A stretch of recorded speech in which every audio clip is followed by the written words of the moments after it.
que hacemos de principio a fin como iglesia, dentro de un servicio de adoración, es exaltar a nuestro Dios. Los cantos tienen que estar apuntando a exaltar a nuestro Dios.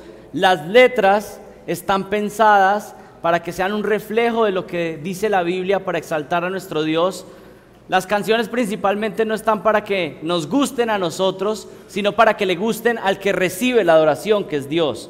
Por eso no repetimos coros 7 veces diciendo la misma frase y cosas que ni siquiera están en la Biblia, sino que repetimos lo que dice las Escrituras. Exaltamos a nuestro Dios, pero también exaltamos y adoramos a Dios a través de la predicación de la palabra. Y lo que hacemos es que estudiamos la Biblia verso por verso, versículo por versículo. Hace ya varios años comenzamos con el Evangelio de Marcos y el día de hoy estamos en Marcos capítulo 15 del versículo 21 al versículo 32. En esta iglesia, si el Señor nos cuida y nos guarda, nunca van a estar escuchando las ideas que se les ocurrieron al pastor, el sueño que el pastor tuvo la noche anterior, que a veces de pronto lo que parece es más bien una pesadilla, las ideas psicológicas que se les ocurra en algún momento, las profecías de supuestos profetas, sino que lo que venimos aquí es a escuchar a la voz de Dios, y la voz de Dios la encontramos en su palabra. Eso es lo que viene el pueblo de Dios a escuchar a una iglesia, la palabra de Dios.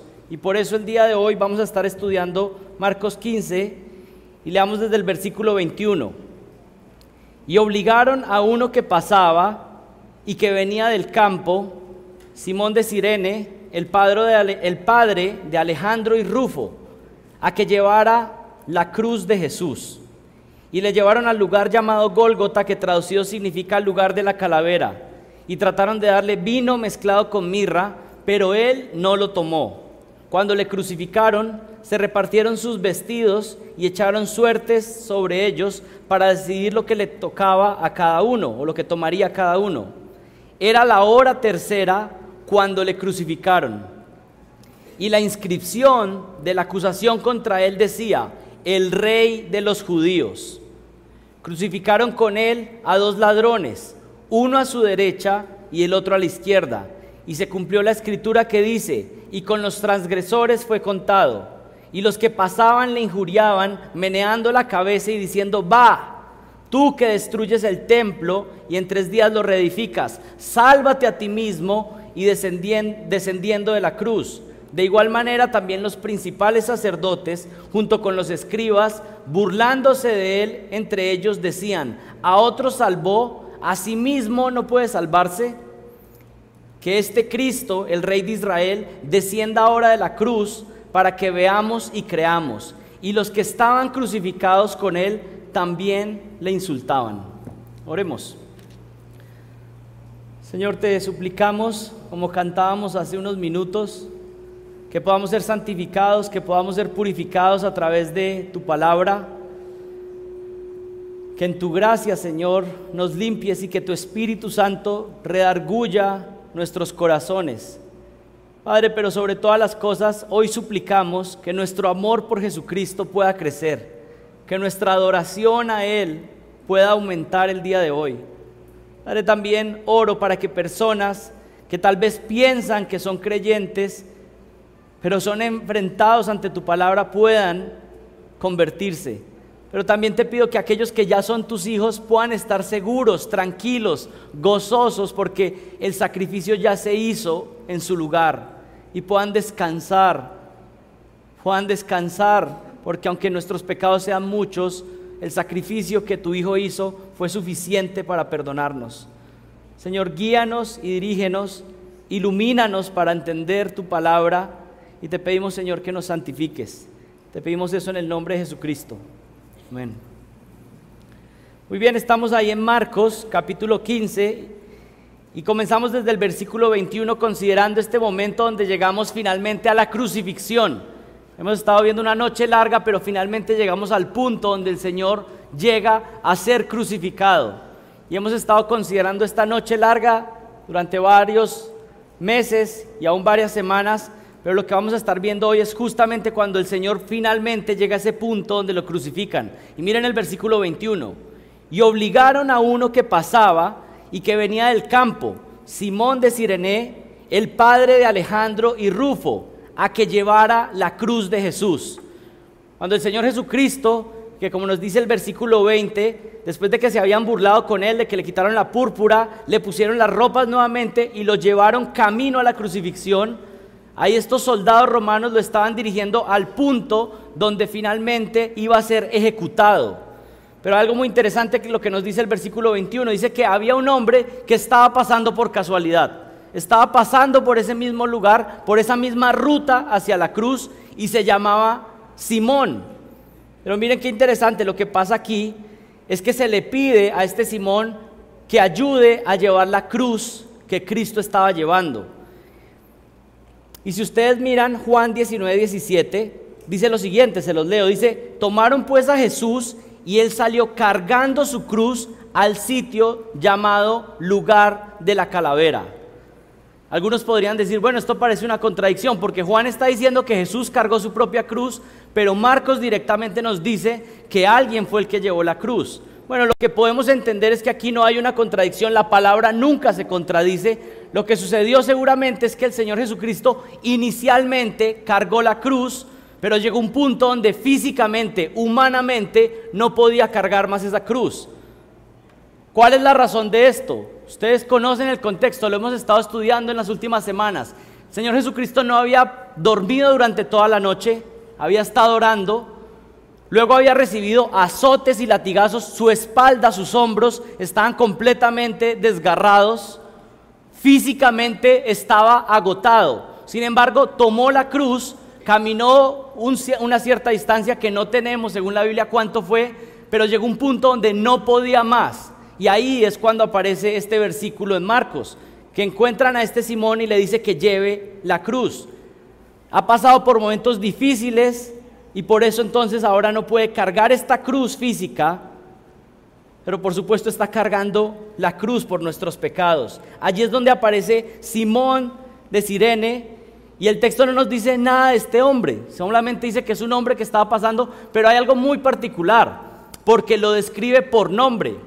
Ustedes saben que cuando la Biblia tal vez no está poniendo atención acerca de un personaje en particular que aparece en la historia, a veces simplemente lo llama un fulano que pasó, o simplemente habla de un hombre rico, pero no da su nombre, pero en este caso en particular lo señala y dice que el que pasó era Simón. Y esto tiene algunas implicaciones. ¿Por qué? Porque aunque para nosotros es desconocido, es muy probable que para la iglesia en Roma, que era la que estaba recibiendo el Evangelio de Marcos, ellos supieran quién era ese Simón. Este fue un hombre que inicialmente llegó por casualidad en el camino, pero después, al parecer, el Señor lo rescató. Y fue justamente ese encuentro coincidencial lo que utilizó el Señor para rescatar a Simón. Y años más tarde, cuando el Evangelio se escribe y se manda a Roma, los hermanos de Roma conocían a Simón y por eso el Señor está relatando aquí en este evangelio a través de Marcos diciendo su nombre, Simón de Cirene, el padre de Alejandro y Rufo. Para nosotros es desconocido, pero para los receptores del evangelio de Marcos parece que no era desconocido, era alguien conocido. Todo parece indicar que este hombre y sus hijos eran conocidos en la iglesia en Roma. Simón y su familia llegaron a ser discípulos de Cristo y reconocidos dentro de la iglesia temprana. Miren, esto es muy hermoso si lo analizamos con detalle. Simón pasó aparentemente por casualidad por ese lugar, pero ¿saben qué? Antes de que el mundo existiera, Dios había decretado que Simón pasara por ese lugar para que pudiera tener un encuentro con Jesucristo y para salvarlo. Y lo mismo pasa con varios personajes que están ahí en la crucifixión, con el centurión, con uno de los hombres que fue crucificado, toda su vida apartados del Dios verdadero, pero en un punto en particular listos para ser salvos cuando el Señor lo había decidido. En Lucas 23:26 se nos dice que este Simón era un transeúnte normal que venía del campo, así que posiblemente era un hombre que estaba entrando desde fuera de la ciudad hacia Jerusalén para participar de la Pascua, pero este hombre estaba preparado por Dios para salvación. Es muy interesante porque miren el versículo 21, y obligaron a uno que pasaba. ¿Qué quiere decir esto? No fue que él voluntariamente se quiso ayudar a Jesús. Los soldados lo obligaron, lo llamaron y lo obligaron a que hiciera esa tarea. Simón no llevó esa cruz voluntariamente. El texto es claro cuando dice que fue obligado. Y los soldados romanos tenían esa autoridad. Si veían a alguien pasando, ellos tenían la fuerza, tenían el poder, tenían las armas. Y si alguien iba pasando y ellos necesitaban hacer alguna diligencia, algún favor, que le llevaran algo, podían convertir a cualquier persona que estuviera pasando en un domiciliario, por decirlo de alguna manera. No sé si ustedes recuerdan lo que el Señor dijo en Mateo capítulo 5 cuando dice: a cualquiera que te obligue a llevar una carga por una milla, ve con el 2. Posiblemente Jesucristo estaba haciendo referencia a eso. Es posible que haya momentos en su vida donde un soldado romano venga y te pida que hagas algo, tú hazlo con buena actitud, sujétate, no lo lleves solamente una, sino 2, lo que te pida. Esa era una autoridad de los soldados en esa época. Y aquí están obligando a este Simón a que ayude a llevar la cruz de Cristo. Pero alguien de pronto está todavía sentado diciendo: bueno, tengo dudas. Eso de que Simón sí era parte de la iglesia y conocido, ¿cómo estás seguro de eso? Bueno, miren el versículo. Y obligaron a uno que pasaba y que venía del campo, Simón de Cirene, el padre de Alejandro y Rufo. Esa declaración es muy clave. Los receptores tienen que saber quién es Alejandro y Rufo. Y por supuesto, por implicación, pues su padre. Y por eso lo conecta en la historia. Estos personajes, tal vez en el momento, o seguramente en el momento de la crucifixión, eran completamente desconocidos para los discípulos, pero años más tarde eran conocidos por la iglesia. Imagínense, este hombre por supuesto que tuvo que haber tenido un reconocimiento dentro de la iglesia temprana. Siempre que lo conocieron dentro de los discípulos, cuando venía una reunión entre los creyentes, pues este fue Simón, el que ayudó al Señor a llevar la cruz en ese momento. Solo por eso seguramente ya tuvo que tener un reconocimiento. Todos lo conocían como Simón, el que ayudó a llevar al Señor Jesucristo la cruz en ese momento. Pero algunos todavía siguen sin estar convencidos, así que acompáñenme a Romanos capítulo 16. Y vamos a enfatizar el versículo 13, pero leamos desde el 8 para tener un poco de contexto. Lo que Pablo está haciendo cuando se despide en esta carta a los romanos es que empieza a agradecerles y a darles saludos a personas cercanas que le colaboraron en el ministerio, que hacían parte del ministerio. Y esto es esa despedida de Romanos 16 es muy hermosa porque Pablo se está despidiendo en la carta y les empieza a decir como: este que fue mi colaborador, a este que amo en la fe. Y miren desde el versículo 8 para tener un poco de contexto. También aquí ustedes pueden tener ideas de nombres para sus hijos. Saludad a Amplias, amado mío en el Señor. Saludad a Urbano, nuestro colaborador en Cristo Jesús, y a Estaquis, amado mío. Saludad a Apeles, aprobado en Cristo. Saludad a los de la casa de Aristóbulo. Saludad a Herodión, mi pariente. Saludad a los de la casa de Narciso, los cuales están en el Señor. Saludad a Trifena y a Trifosa, unas hermanas bien queridas de la iglesia, las cuales trabajan en el Señor. Saludad a la hermana Pérsida, a la amada Pérsida, la cual ha trabajado mucho en el Señor. Fíjense, Pablo ya saludando a cada una de estas hermanas, hermanos fieles que habían hecho ministerio con él y dando mensajes diciendo: salúdame a esta, porque eso es lo que siempre ha hecho la iglesia de Dios, colaborar juntos en el avance del evangelio. Y se termina esta carta así, como una iglesia fiel, con múltiples colaboradores, las cuales trabajan en el Señor. Saludad a la hermana Pérsida, la cual ha trabajado mucho en el Señor. Y viene el versículo 13: saludad a Rufo, escogido en el Señor, y a su madre y mía. Lo que está diciendo aquí Pablo es: saluda a Rufo, y posiblemente, no podemos estar 100% seguros, pero creemos que este Rufo es este hijo de Simón, y por eso eran conocidos. Y es mencionado aquí nuevamente, y eran conocidos por la iglesia en Roma. Pablo no solamente saluda a Rufo, sino que saluda a la madre de Rufo, que seguramente, pues posiblemente, es la esposa de Simón, y dice que es la madre. Bueno, yo creo que esto lo que está diciendo es Pablo: esta mujer en mi ministerio, esta mujer se comportó como una madre para mí, me cuidó como una madre, y por eso la llama madre.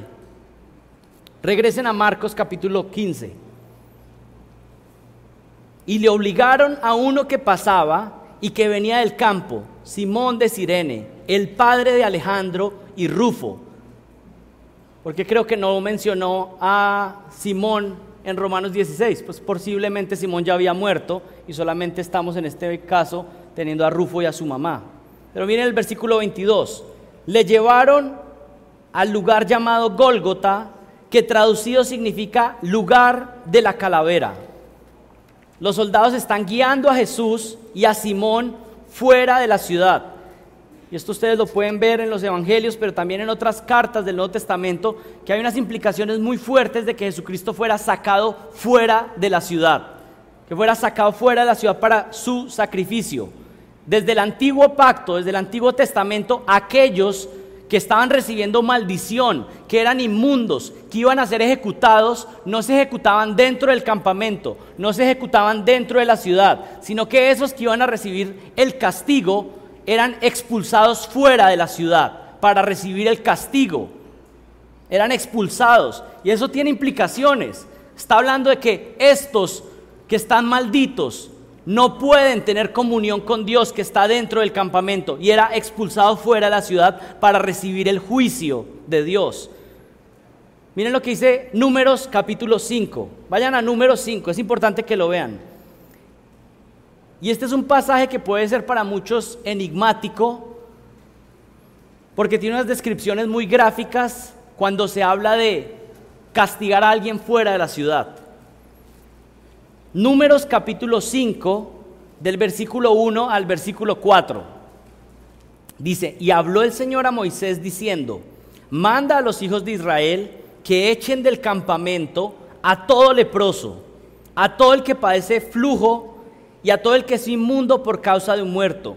Echaréis tanto a hombres como a mujeres. Los echaréis fuera del campamento para que no contaminen su campamento, donde yo habito en medio de ellos.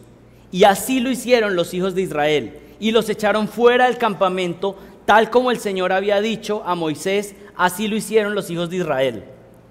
Mira, aquí tengo que hacer una cuña. Dentro de 8 días voy a predicar esos 4 versículos. Números 5 del 1 al 4. Pero aquí, mencionándolo, está hablando de la instrucción que Dios daba, de que había que expulsar fuera del campamento, fuera de la ciudad, aquel que estaba inmundo, que estaba maldito. Vayan a Números capítulo 15, miren el versículo 35. Entonces el Señor dijo a Moisés, ciertamente al hombre se le dará muerte, y toda la congregación lo apedreará fuera del campamento. Tengo que hacer una anotación. Nosotros no estamos bajo el antiguo pacto, así que no estamos llamados directamente a cumplir estos mandamientos que están aquí, pero por supuesto que podemos aprender de ellos, y eso es lo que vamos a tratar de entender dentro de 8 días, cómo tomar textos difíciles del Antiguo Testamento y ver cómo se aplican a nuestra vida el día de hoy. Pero lo que estamos enfatizando en este momento es esa idea de sacarlos fuera. El que iba a recibir un juicio, sacarlo fuera de la ciudad, fuera del campamento. En Hechos, capítulo 7, versículo 58, en el martirio de Esteban, dice que echándolo fuera de la ciudad, comenzaron a apedrearle y los testigos pusieron sus mantos a los pies de un joven llamado Saulo. Cuando se apedreó a Esteban, lo apedrearon fuera de la ciudad. Jesús, bajo la soberanía de Dios, estaba saliendo fuera de Jerusalén para ser castigado como si fuera inmundo y maldito. Y eso es lo que dice Hebreos 13:12, dice lo siguiente, por lo cual también Jesús, para santificar al pueblo mediante su propia sangre, padeció fuera de la puerta, fuera de la ciudad.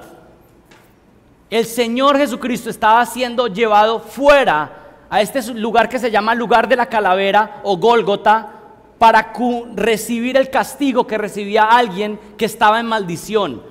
Y esto lo hemos enfatizado muchas veces. Jesucristo estaba recibiendo la maldición que nosotros merecemos por nuestro pecado.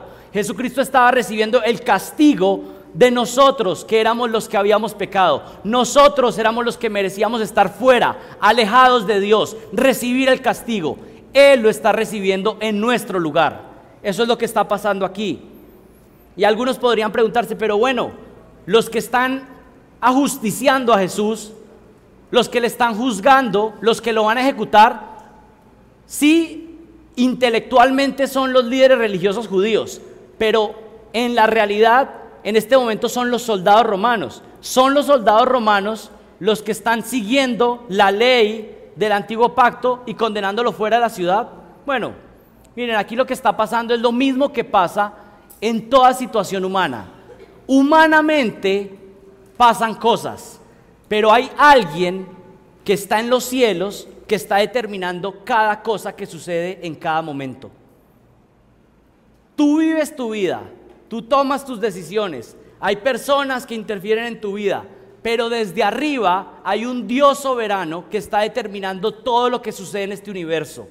Estos soldados, por su propia cuenta y porque ese era el lugar donde ejecutaban a los delincuentes, estaban haciéndolo desde su perspectiva. Ellos estaban comandando la muerte de Cristo, pero desde los cielos el Padre soberano también estaba determinando lo que sucedía. Él era el que estaba comandando lo que sucedía y estaba cumpliendo a cabalidad cada una de las profecías que se habían dado acerca del Mesías que moriría en lugar del pueblo de Dios. Dios estaba cumpliendo cada letra que había prometido que iba a suceder. Eso es lo que dice Hechos 2:23. Los líderes religiosos lo entregaron, los soldados ejecutaron a Jesús, pero el Padre, por su plan predeterminado, está cumpliendo esa ejecución. Es Dios quien está ejecutando al Hijo. Y miren, hay múltiples profecías que se cumplieron de manera detallada y perfecta. Yo les pido que me acompañen con sus Biblias, algunos versículos.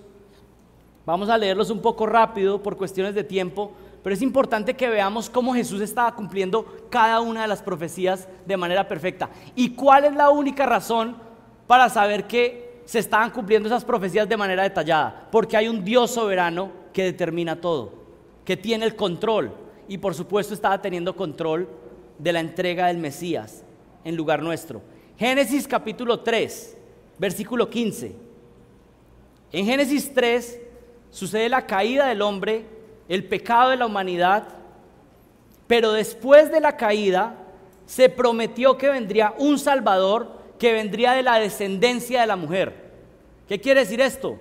Que el Salvador no podrían ser sacrificios de animales, el Salvador definitivo no podría ser un ángel, sino que el Salvador tenía que ser uno que venía de la mujer, de la simiente de la mujer. Para morir por humanos y para rescatar humanos, tenía que morir un ser humano en el lugar de seres humanos, alguien semejante a nosotros. Ese era el sacrificio demandado, pero también fue una promesa. Miren lo que dice Génesis 3:15: y pondré enemistad entre tú y la mujer, le está hablando a Satanás, entre tu simiente y su simiente, él te herirá en la cabeza y tú lo herirás en el calcañar. Desde el inicio Dios está prometiendo: el hombre ha pecado, pero a través de la simiente de la mujer vendrá uno que te derrotará finalmente, Satanás. La promesa, el evangelio aparece por primera vez en la Biblia en Génesis 3:15. De la mujer vendrá uno que salvará a la humanidad y aplastará la cabeza de Satanás. Génesis 3:15 se llama el protoevangelio, la primera vez que aparece el evangelio en la Biblia. Miren Génesis capítulo 12, versículo 3. Además de eso, no solamente tenía que ser un hombre que venía de mujer, sino que el Salvador tenía que ser un israelita de la descendencia de Abraham. Génesis 12, 3. Dios le prometió a Abraham que por medio de su descendencia, Dios bendeciría a todas las naciones. A través de un Salvador que vendría de Israel, todas las naciones serían bendecidas. Aún Colombia recibiría un día el evangelio a través de un Mesías que vino de la descendencia de Abraham, que era un israelita. Génesis 12:3 dice: bendeciré a los que te bendigan y al que te maldiga maldeciré, y en ti serán benditas todas las familias de la tierra. Vayan a Génesis capítulo 22.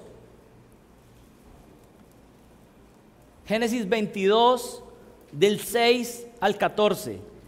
Y un poco de contexto. Recuerdan, el Señor le pidió a Abraham, o bueno, vayamos un poco antes. El Señor había prometido a Abraham una descendencia, pero Abraham ya era bien anciano y su esposa también, y no habían tenido hijos. Luego el Señor cumple esa promesa de darle un hijo, y Abraham tiene puesta la confianza en que ese hijo traerá descendencia, y de que esa descendencia vendrá alguien que bendecirá a toda la tierra. ¿Y saben qué le pide el Señor? Mata a ese hijo, sacrifica a ese hijo. Ese es el contexto. Miren el capítulo 22, versículo 6. Tomó Abraham la leña del holocausto y la puso sobre Isaac su hijo. Un paréntesis ahí. A veces pensamos que ese sacrificio es Abraham llevando un niño pequeño. ¿Saben quién llevaba la madera? Isaac. Este no era un niño pequeño, este ya era un hombre. Tomó Abraham la leña del holocausto y la puso sobre Isaac su hijo, y tomó en su mano el fuego y el cuchillo, y los dos iban juntos. Y habló Isaac a su padre y le dijo: Padre mío. Y él respondió: heme aquí, hijo mío. Y dijo Isaac, la escena es esta: van a hacer un sacrificio. Abraham tiene el cuchillo, tiene la madera para el fuego.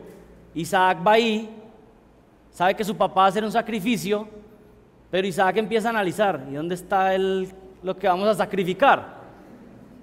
Como que va caminando y le pregunta: bueno, aquí está el fuego y la leña, dice el versículo 7, pero ¿dónde está el cordero para el holocausto?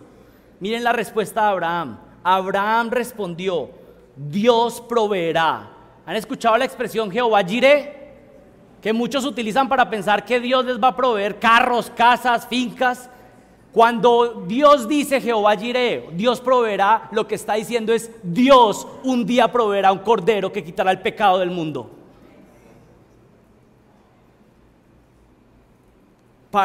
Él proveerá para sí un cordero para el holocausto, hijo mío. Y los dos iban juntos.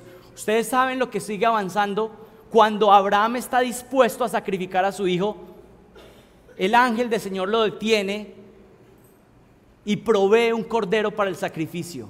Y esto está apuntando que nunca Dios demandaría de los hombres el sacrificio de humanos. Dios entregaría a su propio hijo. Lo que estaba haciendo Abraham en ese momento era una prefiguración de lo que haría el Padre Celestial, entregando a su propio hijo en lugar de pecadores. La fe de Abraham era tan grande que sabía que Dios cumpliría sus promesas. Y hay pasajes en el Nuevo Testamento que dicen que Abraham pensó aún: si mato a este, entonces el Señor lo resucitará, porque Él cumplirá sus promesas. Esa es la fe verdadera. Pero cuando dice que Dios proveerá, lo que está diciendo principalmente es que Él proveería de un cordero que quitaría nuestro pecado, que nos limpiaría, que nos dejaría libres. Génesis 49:10. Ese Mesías prometido, además, sería de la tribu del linaje de Judá. Haría parte de los reyes. El cetro no se quitaría de Judá. Este rey vendría a través de la tribu de Judá. El cetro no se apartará de Judá, ni la vara de gobernante entre sus pies, hasta que venga de Silo, y a él se haga la obediencia de los pueblos. Esta idea de que un día todos los pueblos se rendirán ante este rey es una profecía hacia el Mesías, el ungido. Todas las naciones un día se doblegarán. Todos los reyes de esta tierra, aunque hoy se burlen de Jesucristo, un día doblarán sus rodillas. Todos los gobernantes que se van a escoger el día de hoy en este país y que hoy se burlan de Cristo, un día van a doblar las rodillas ante Jesucristo. Éxodo 12, lo leímos hace unas semanas, pero habla de el cordero pascual. Por el sacrificio de ese cordero se podían ser libres de la ira de Dios. Jesús es como el cordero pascual que quita el pecado, pero además tenía que cumplir ciertas condiciones de perfección. Parte del requisito que se pedía del cordero, ¿saben cuál era? Que no se le quebraran los huesos. Y algo muy interesante, ustedes lo pueden ver luego en Juan capítulo 19, se habla de que cuando los crucificados estaban ahí, y no se morían pronto, sino que duraban mucho tiempo, los soldados lo que hacían es que les quebraban las piernas para que la muerte fuera más rápida. ¿Saben qué pasó? Cuando estas personas estaban ahí, se acercaron los soldados a quebrar los huesos, y cuando llegaron a Jesús ya estaba muerto y no quebraron ni uno de sus huesos, cumpliendo con cada una de las profecías de manera perfecta, de manera detallada.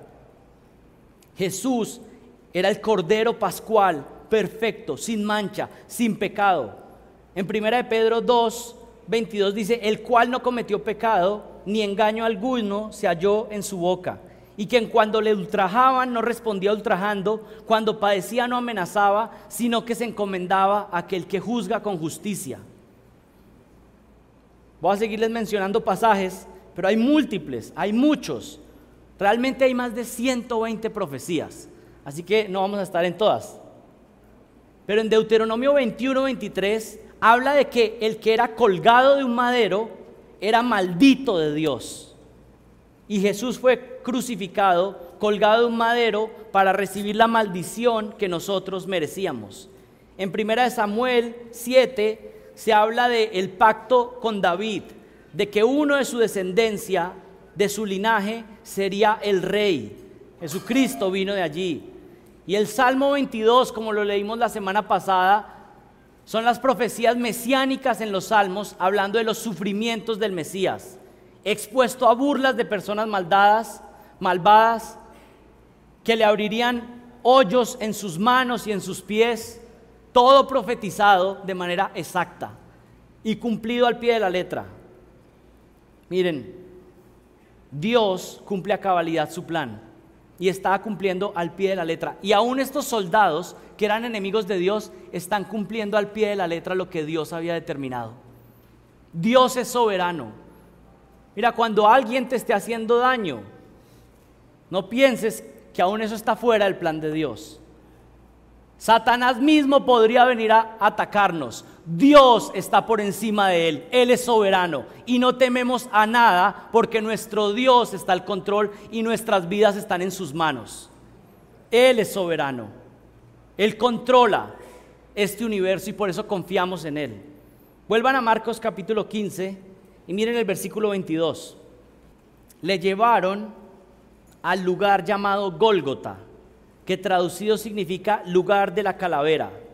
Ya hemos visto entonces que el Señor estaba cumpliendo sus profecías al pie de la letra. Lo estaban sacando fuera de la ciudad a este lugar llamado Gólgota, o lugar de la calavera, bajo el cumplimiento soberano de Dios. Y este sitio, ¿por qué se llamaba así? Pues seguramente era conocido como un sitio donde se ejecutaban a las personas, y por eso pues el nombre, el lugar de la calavera.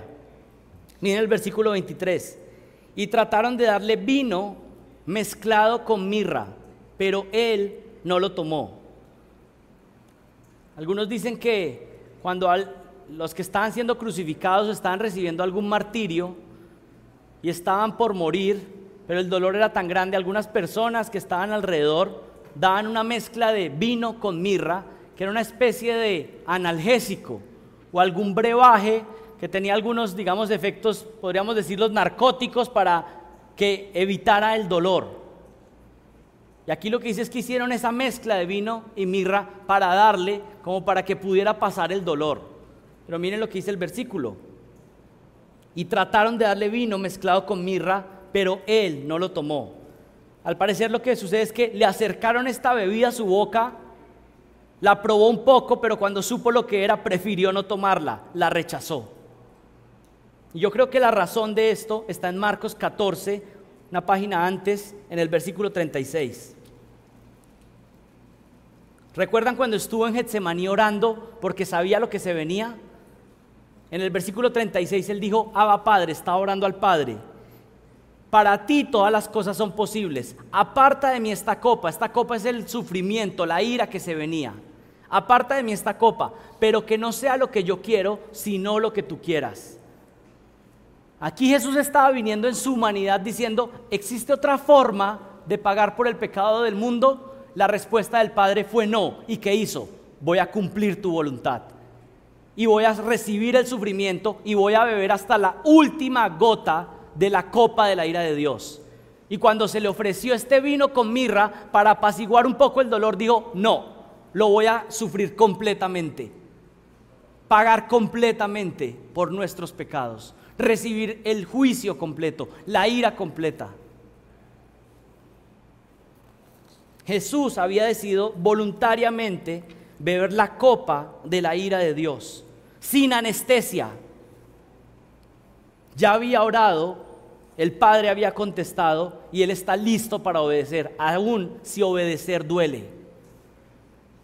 Eso es lo que nos enseña Jesucristo. Tienes que obedecer a Dios, aun si eso significa que dolerá obedecerle. Eso es lo que hace un discípulo, eso es lo que hace un esclavo de Cristo. Versículo 23. Trataron de darle vino mezclado con mirra, pero Él no lo tomó. Y el versículo 24 dice, cuando le crucificaron, se repartieron sus vestidos, echando suertes sobre ellos para decidir lo que cada uno le tomaría. Otros evangelios hablan de 4 soldados que quedaron finalmente, y esos 4 soldados rifaron los vestimentas de Jesucristo. Esta profecía también se estaba cumpliendo y había sido profetizada en el Salmo 22, 28, de que se repartirían sus vestidos, que los rifarían. Se cumplió al pie de la letra cada detalle de lo que Dios había profetizado. Y miren el versículo 25 en Marcos 15. Era la hora tercera cuando le crucificaron. Y aquí lo que está haciendo Marcos es hacer una pausa para detallar y decir la hora exacta en que fue crucificado el Señor, pero para enfatizar esto: nuestro Señor, el Rey del universo, estaba siendo crucificado, estaba sufriendo por nuestros pecados, por nuestra maldad. Y este recordatorio de la cruz tiene que ser algo que deje de ser como esa historia que hemos escuchado desde niños y que empieza a perder sentido porque la hemos repetido una y otra vez, y tiene que volver y tiene que ser nuestra súplica: Señor, permíteme entender lo que estaba sucediendo. El Rey del universo, el que sostiene la vida, entregando su vida por nosotros. Era la hora tercera cuando le crucificaron. Si hacemos un recuento de esa mañana, podríamos ver los eventos de esta manera. Ustedes saben, aquí está utilizando Marcos el horario como lo ven los judíos. Así que esta hora tercera pues tiene otro número en lo que nosotros entenderíamos. Tenemos más o menos 6 de la mañana, la sentencia de Pilato. 9 de la mañana, la hora tercera para los judíos, la crucifixión. 12 del día, oscuridad. 3 de la tarde, la muerte de Jesucristo. Así se desarrolló ese día de la crucifixión. Miren el versículo 25. Era la hora tercera, podemos pensar las 9 de la mañana, cuando le crucificaron. ¿En qué consistía exactamente la crucifixión? Hay un teólogo llamado Wayne Grudem que describe la crucifixión. Y quiero leerles porque yo creo que hace un recuento muy detallado de la experiencia de alguien que estaba siendo crucificado. Y les leo: el crucificado se veía esencialmente forzado a infligirse él mismo la muerte lenta por asfixia. Cuando los brazos del condenado eran extendidos y sujetados mediante los clavos a la cruz, tenía que sostener la mayor parte del peso de su cuerpo con los brazos. En esa posición, la cavidad torácica tenía dificultades para respirar y obtener aire renovado. Pero cuando la necesidad de aire de la víctima se hacía insoportable, tenía que hacer lo posible por levantarse, empujando con sus pies, dando así un apoyo más natural al cuerpo y aliviando los brazos del peso del cuerpo. De esa forma podía respirar un poco mejor. Al esforzarse por levantar el cuerpo, apoyándose en los pies, el crucificado podría aliviar la asfixia, pero resultaba en un extremo dolor que le implicaba para él poner toda la presión de sostener el cuerpo sobre los clavos que le estaban sujetando los pies, y doblar los codos y empujar hacia arriba sobre los clavos que le sujetaban las muñecas. La espalda del crucificado, que había sido flagelada repetidas veces mediante los latigazos propinados, se rozaría una y otra vez contra la madera de la cruz con cada movimiento. Y no pierdan de vista que el Señor está haciendo esto para que tú y yo confesemos nuestros pecados y confiemos en que ese sacrificio fue suficiente para ser perdonados. ¿No se merece toda la gloria a nuestro Señor? Calambres musculares, adormecimiento en los brazos extendidos agregaban a la incomodidad. Como resultado, cada esfuerzo por respirar resultaba agonizante y agotador. Llevaba al final a la asfixia. En algunos casos, los hombres crucificados sobrevivían varios días, casi asfixiados pero sin morir. Esta es la razón por la cual los encargados de la ejecución quebraban a veces las piernas del crucificado con el fin de que la muerte sobreviniera rápidamente. A Jesús no se las quebraron porque cuando lo iban a hacer estaba muerto. Miren Marcos capítulo 15, versículo 26. Y la inscripción de la acusación contra él decía: el Rey de los Judíos. En los otros evangelios nos habla de la inscripción completa. Decía: este es Jesús de Nazaret, el Rey de los Judíos. ¿Saben qué hicieron los líderes religiosos cuando vieron eso? Se molestaron y le decían a Pilato: ¿por qué no escribes que él dijo que era el Rey de los Judíos, no que él es el Rey de los Judíos? Pilato le dijo: lo que escribí, escribí, así se queda.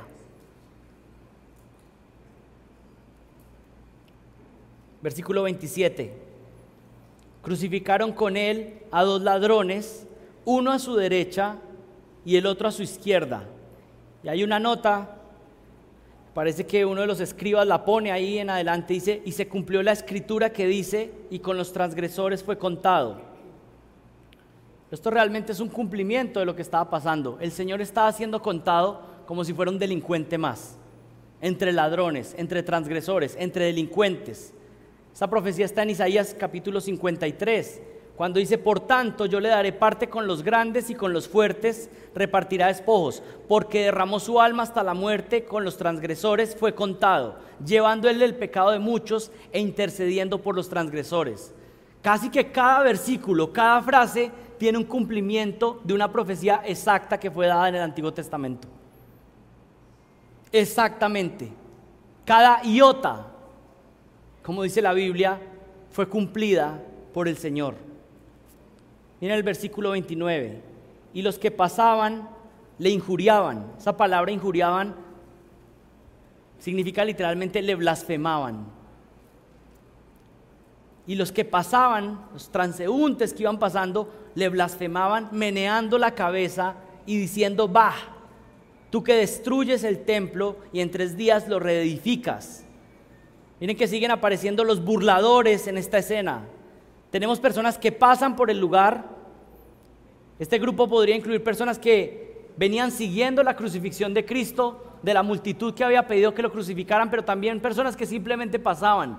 Y como lo veían ahí, destrozado, burlado, pues se unían a la burla y meneaban su cabeza de un lado a otro haciendo muecas y burlándose del Rey de Reyes. Miren lo que dice: meneando la cabeza y diciendo: bah, tú que destruyes el templo y en 3 días lo reedificas, sálvate a ti mismo descendiendo de la cruz. Mover la cabeza de un lado al otro mostrando desprecio, haciendo muecas de burla. Era como si expresaran: tú no eras el que decía que destruías el templo y lo reconstruías en 3 días, pues bájate. Si puedes hacerlo más difícil, entonces ahora haz esto que es más sencillo, burlándose de él. Miren el versículo 31. De igual manera, también los principales sacerdotes, junto con los escribas, burlándose de él entre ellos. Esto es interesante, esa expresión entre ellos, porque no era que ni siquiera se atrevían a decírselo a él, pero entre ellos se burlaban de él. A otros salvó y asimismo no puede salvarse. Que este Cristo, el Rey de Israel, descienda ahora de la cruz para que veamos y creamos. Y los que estaban crucificados con él también le insultaban. ¿Es lo que están diciendo estos judíos, estos líderes religiosos? Que haga una señal Si se baja de ahí es una señal que creeremos. El Señor había dado completo testimonio y todas las señales de que Él era el Mesías, y ellos lo habían rechazado. Es como estas personas que están esperando que Dios les demuestre algo más, que Dios me demuestre su amor, que Dios me demuestre su poder. Dios ya demostró su poder, Dios ya demostró su amor. Ahora tú necesitas creer. Él no tiene que demostrarte nada, Él ya manifestó su amor completo.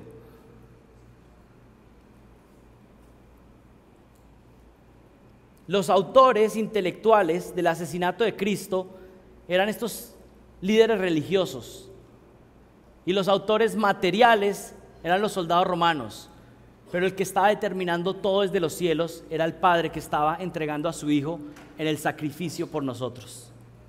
Finalmente, este versículo, en la última parte del versículo 32, habla de los otros ladrones que estaban ahí.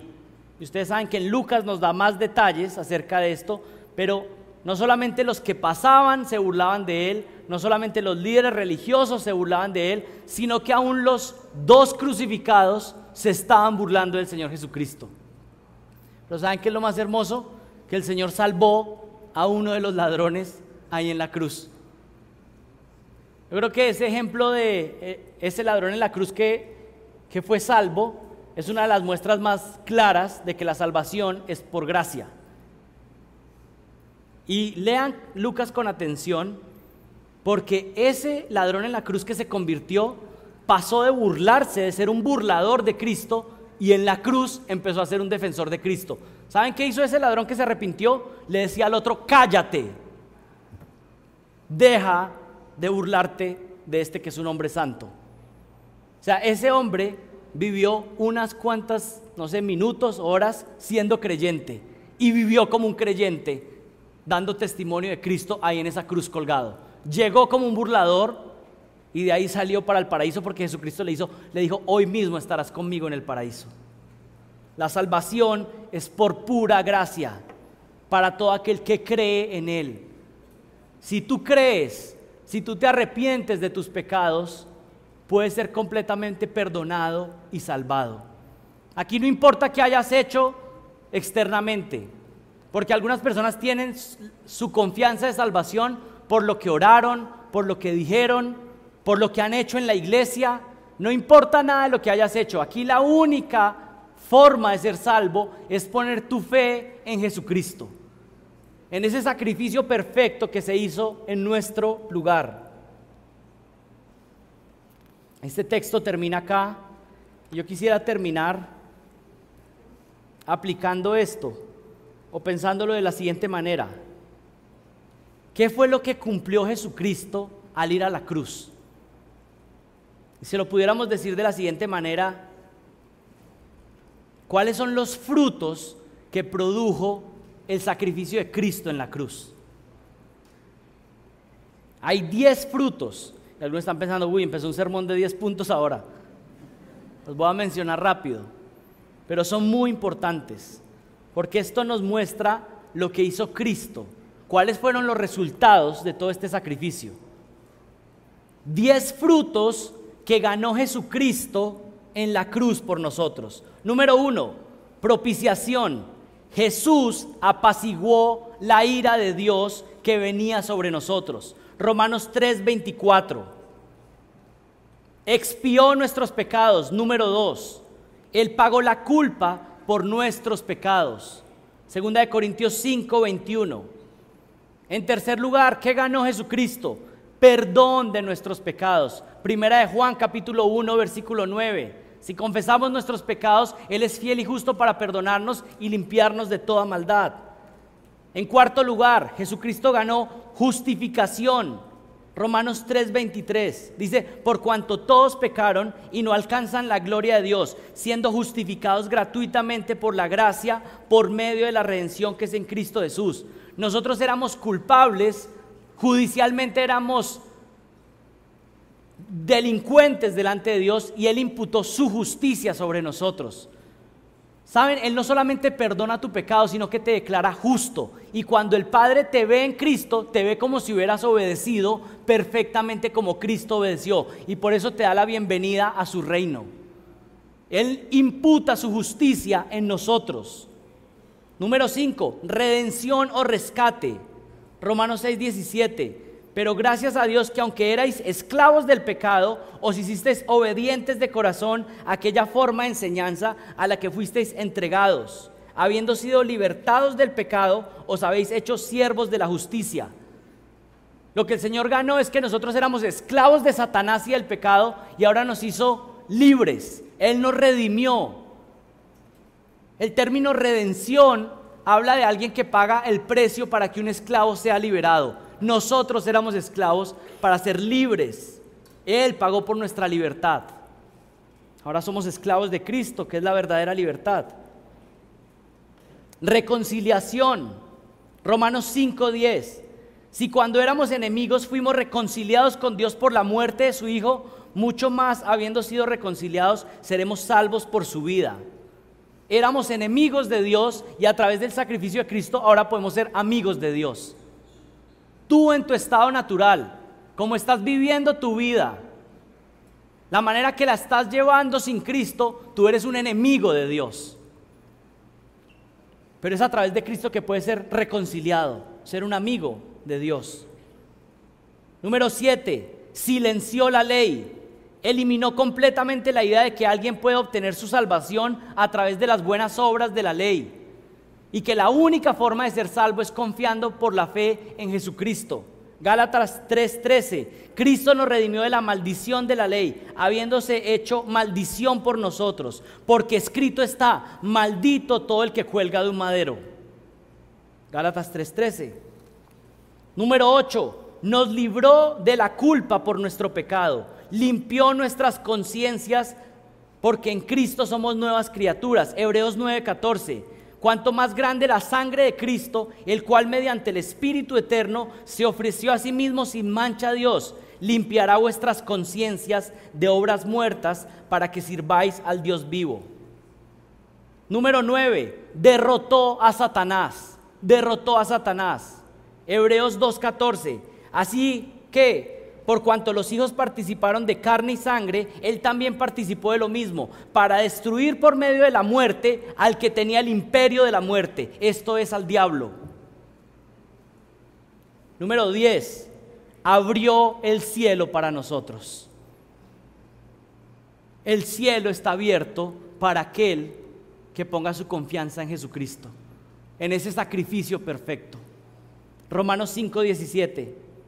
Pues si por la transgresión de uno solo reinó la muerte, mucho más reinarán en vida por uno solo, Jesucristo, los que reciben la abundancia de la gracia y el don de la justicia. Y Romanos 6:8. Y si morimos con Cristo, creemos que también viviremos con Él. Mi invitación para ti es que te arrepientas y creas en Jesucristo, creas en ese sacrificio perfecto. Miren, el Padre está listo para perdonar. Arrepiéntete y cree, y podrás estar en la eternidad disfrutando de la gloria con Dios. Oremos. Padre, gracias por el sacrificio perfecto de Cristo en nuestro lugar. Gracias porque no existe un pecado tan grande que tú no puedas perdonar, porque el sacrificio fue demasiado grande. No solamente por el sufrimiento, sino por quien estaba sufriendo. Era nuestro Señor, nuestro Rey. El creador del universo estaba siendo sacrificado en ese cuerpo de hombre. Hombre completamente, Dios completamente. No había ningún otro hombre que pudiera pagar por nosotros porque todos habíamos pecado. Por eso tu Hijo tuvo que hacerse hombre para que pudiéramos ser perdonados. Señor, ayúdanos a meditar en esto y alabar a nuestro Rey y vivir vidas que sean conformes a este sacrificio. No para ganar nuestra salvación, Señor, sino para mostrarte que nuestras vidas son un sacrificio de agradecimiento. Señor, ayúdanos a desgastar nuestras vidas por ti. Ayúdanos a ser realmente verdaderos esclavos de Cristo. Señor, las viejas cosas pasaron. Ayúdanos porque aún cuando estamos en Cristo todavía, Padre, aún hay cosas de nuestro viejo hombre que nos quieren atacar. Aún hay celos, contiendas, cosas que ya no pertenecen a nuestra nueva naturaleza, pero que aún son un remanente de pecado. Ayúdanos, Señor. Ayúdanos a crecer en santidad. Pero también ayúdanos para que cuando pequemos, el desánimo no se apodere de nosotros, sino que cuando pequemos podamos reconocer que hemos pecado, pero que inmediatamente miremos a la gloriosa cruz y descansemos, porque alguien ya pagó.